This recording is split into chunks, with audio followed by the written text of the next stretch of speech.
Hello to all. Here I am going to explain about the refining of petroleum, that is crude oil. Okay.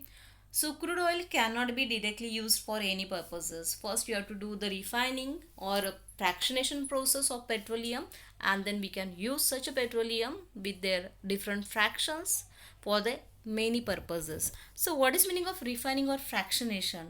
It is a process of separation of various fractions from the crude oil on the basis of the fractional distillation. The crude oil contains the large number of hydrocarbons, but by the process of the refining, they are divided into the few groups of molecular weights or boiling point ranges. This refining process consists of the three steps. The first one, removal of the emulsified water. Emulsified water means what?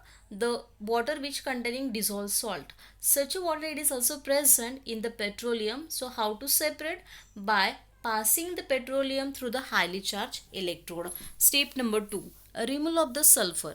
So petroleum it is reacted with the hot copper oxide for the removal of the sulfur and sulfur compounds. Step number 3, that is the principle of fractional distillation, is that the vapors of the higher boiling point compound get first condensed into the liquid during the stepwise cooling method, and we get here the various useful fractions like petrol, diesel, kerosene, etc. from the fractionation. So what about the construction, okay, and how this method it is carried out? So this method it is carried out in a fractionating tower. The refining is carried out in a tall cylindrical tower. It is called as a fractionating column or tower. The fractionating column is a tall cylindrical and it is a stainless steel. Okay, it is a stainless steel tower. Height, that is 30 meter, and diameter of this tower it is 3 meter. So this tower containing 50 to 60 horizontal stainless steel trays, okay, and each tray containing 4 to 5 bubble cups for the condensation. The fractions are taken out from the some bubble trays only and not from all. Such a trays are known as a draw of the plates. Temperature of the tower, at the bottom it is a 400 degree centigrade, whereas at the top that is 40 degree centigrade. Okay, now working of this tower.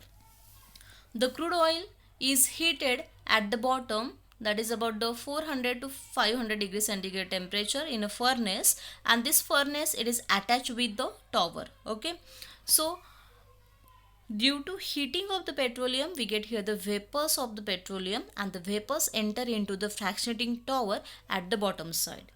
The vapors travel upward through the bubble cups and gradually get condensed or cooled. The vapors of the organic compounds with the higher boiling point get condensed into the bubble cups, and then liquid get deposited on the trays. Okay, the uncondensed vapors rise up and then get condensed turn by turn on the upper bubble trays. There is a vigorous bubbling action on each tray taking place. In case the large part of the vapor get condensed on the tray, then the extra liquid flows down to the higher temperature to the lower trays and get vaporized. From the some bubble trays, the fractions like the petrol, diesel, kerosene, naphtha, heavy oil, etc. are taken out. Finally, a small part of the vapors comes out as a uncondensed gases from the top, where the temperature is about 40 degrees centigrade. Okay, the heavy oil fraction can be further fractionated to get the lubricating oils, Vaseline, wax.